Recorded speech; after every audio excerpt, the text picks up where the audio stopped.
Shivanshu recording studio बानावर किशोरगंज।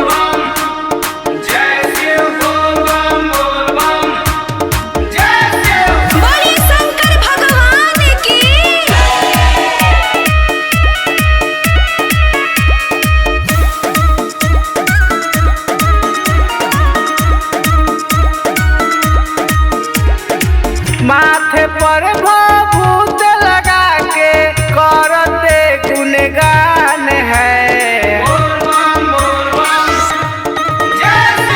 माथे पर भभूत लगा के करते गुणगान है पावन देव घर की धरती बाबा का यह धाम है। बाबा का यह धाम है।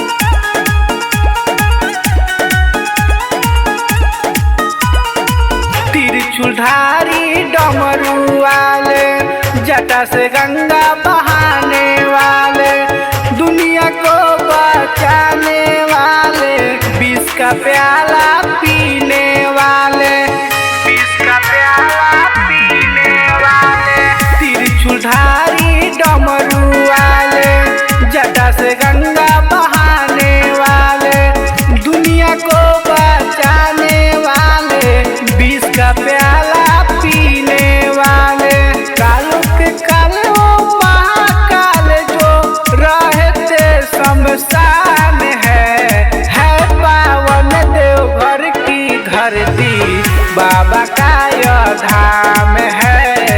बाबा का यह धाम है।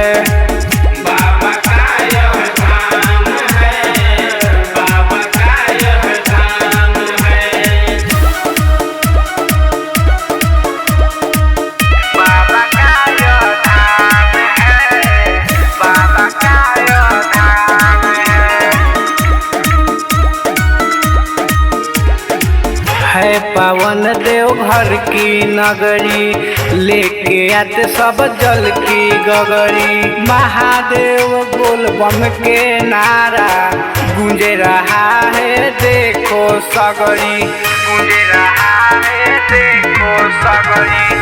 है पावन देव घर की नगरी आते सब लेके जल के गगरी महादेव बोल बम के नारा गूंज रहा है देखो सगरी। शिव अविनाशी कैलाशवासी बाबा तो महान है पावन देव घर की धरती या बाबा का धाम है।